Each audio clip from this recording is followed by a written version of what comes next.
Have you ever watched someone's world unravel, moment by moment, like a delicate thread pulled from an intricately woven fabric?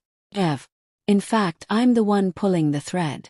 Right now, I sit in my parked car across the street from LeBlanc, the most exclusive restaurant in the city. Through the floor-to-ceiling windows, I see my wife, Jessica, seated across from her lover, Howard. She's wearing the black dress I bought her last month for our anniversary. The irony stings, but I savor it. Her laughter floats through the glass, light and practiced, the sound of a perfect lie. I glance at my phone. 8:15 p.m. Everything is in motion. Soon, her carefully constructed house of cards will collapse. But for now, I watch. Jessica looks breathtaking tonight. Her dark hair cascading in soft waves, catching the glow of the restaurant's golden light. She's smiling, the kind of smile I once thought was only for me. Across from her, Howard leans in close, whispering something undoubtedly clever. His expensive watch glints under the lights, a gift from his wife. Jessica, of course, has no idea about her. Not yet. My finger hovers over the send button. The message is short, precise. Enjoy this evening because it will be over soon. A subtle war begins. Through the window, I see her phone buzz on the table. There a flinch. So slight, so quick, but undeniable. Her polished mask cracks for just a moment. As she reads the message, the flicker of fear in her eyes is unmistakable. Howard, ever the charming fool, doesn't notice. He's too absorbed in his own web of lies to see the tremor in Jessica's hand as she sets down her phone. He doesn't realize his world is about to implode too. Not far from their table, Jessica's relatives are seated. Her uncle, cousin, and sister. They don't speak, don't acknowledge her presence, but they're here for a reason. Another piece in the puzzle. Another step in my plan. I send a second message. Did you really think no one would find out? Jessica's composure slips further. She glances around, her movements sharp, nervous. Her wine glass trembles as she raises it to her lips.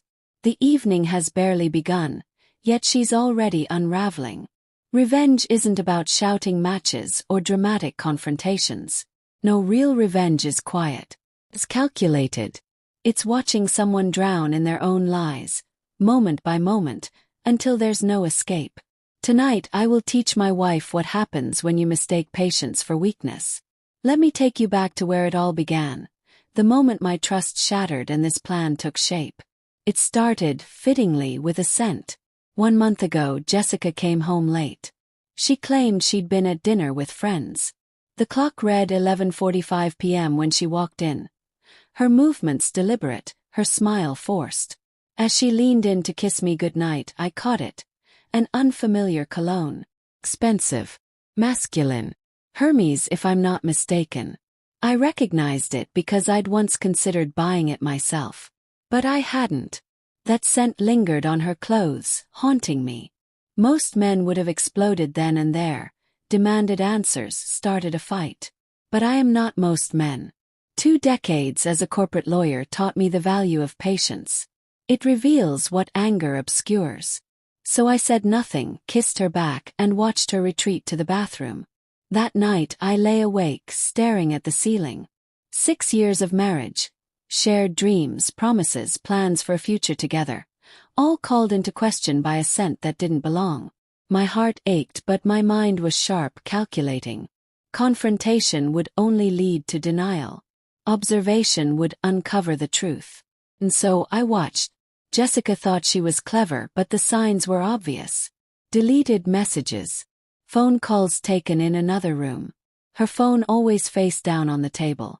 Small changes, like how she'd smile at her screen when she thought I wasn't looking.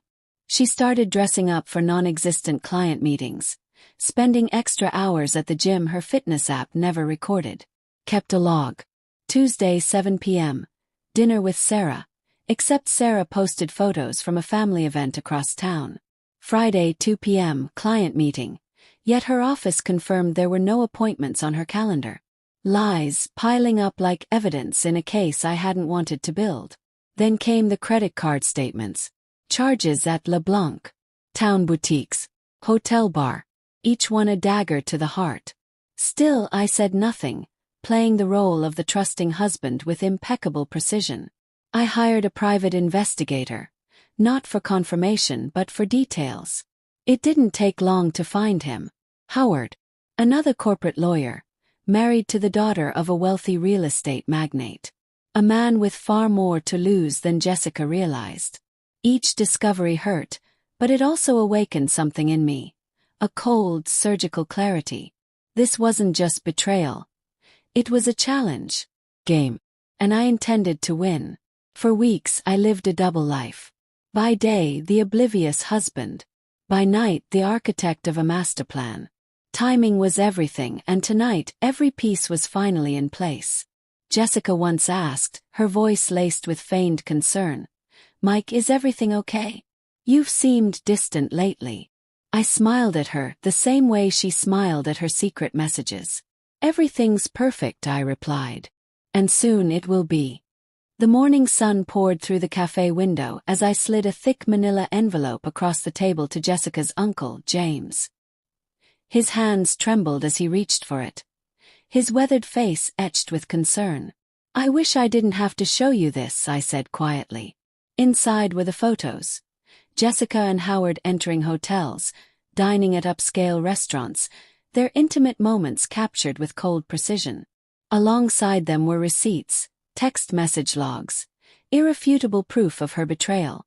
James sifted through the evidence, his lips pressed into a thin, grim line. When he finally spoke, his voice was heavy with sorrow.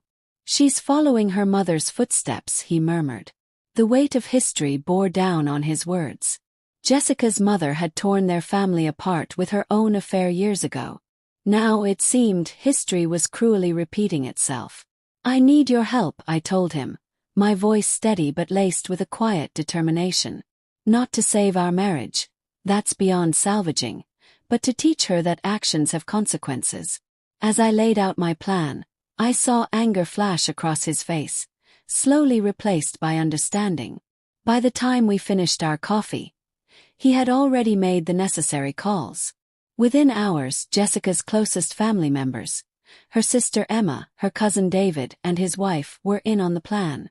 They didn't need convincing. Their disappointment in Jessica was palpable. They understood their roles perfectly.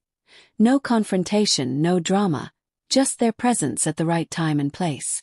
Their silent judgment would be more devastating than any words. Next, I turned my attention to Howard's wife, Scarlett. She was a more delicate piece of the puzzle. I couldn't approach her directly, so I took a subtler route. I sent her an anonymous package. Photographs and evidence not only of Howard's affair with Jessica but with 3 other women. Scarlett held the purse strings in their marriage. Howard's career, his lifestyle, everything he cherished, was tied to her family's influence. The fallout from her discovery would be swift and absolute. The final preparations were more personal. The day before the restaurant scene, I visited the leasing office for our apartment. Being the sole name on the lease had its advantages. Within an hour, I had termination papers signed and ready, effective immediately.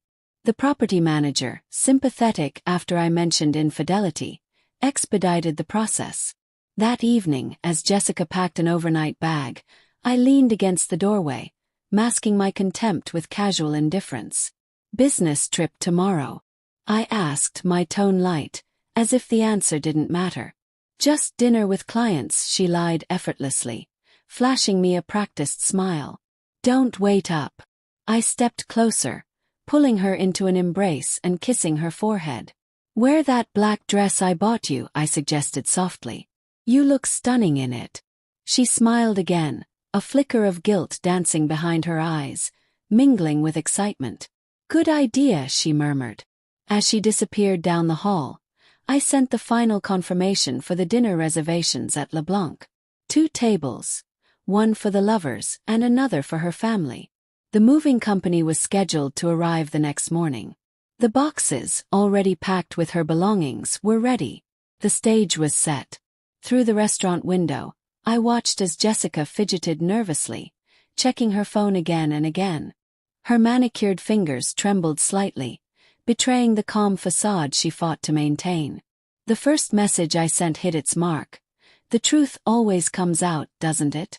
She stiffened, her entire body going rigid as the words appeared on her screen. Across from her, Howard was mid-sentence, likely boasting about another courtroom victory. He didn't notice her sudden discomfort, too wrapped up in his own self-importance to sense the storm brewing.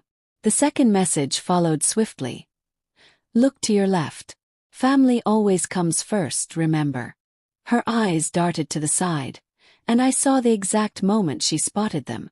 Her uncle James, her sister Emma, her cousin David and his wife. They sat 3 tables away, their faces cold, masks of disappointment. The wine glass in Jessica's hand shook so violently she had to set it down. Everything okay, beautiful? Howard asked, still oblivious. His tone tinged with concern but devoid of real awareness.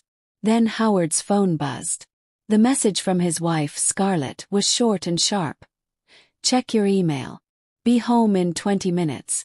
I watched his confident demeanor crumble as he opened his inbox. Photos, hotel receipts, messages to his various mistresses. The weight of his lies pressed down on him all at once. He shot to his feet, panic written across his face. I have to go, he stammered. Howard, wait. Jessica reached for his hand, her voice trembling with confusion and fear. But he was already gone, throwing cash on the table without so much as a glance back. I sent the next message. Looks like your knight in shining armor just abandoned ship. Jessica's family stood as one, their chairs scraping against the floor in unison. They walked past her table slowly, deliberately, their silence more cutting than any confrontation could have been. Her sister Emma paused briefly, placing a small envelope beside Jessica's wine glass. Inside was a single photograph. Jessica and Howard, wrapped in an embrace outside a luxury hotel. The final message hit her phone as I drove away. Don't bother coming home. Your boxes are packed. The lease is terminated. You have until tomorrow to collect your things. Through the rear-view mirror, I caught a glimpse of her. Jessica, the poised, confident woman who thought she could play me, now sat broken and alone, tears streaking her makeup, her hands trembling as she tried to call Howard. Straight to voicemail. His number was already blocked. The perfect revenge isn't born of anger or chaos. It's served with precision, patience, and an unflinching sense of justice. And mine was absolute zero.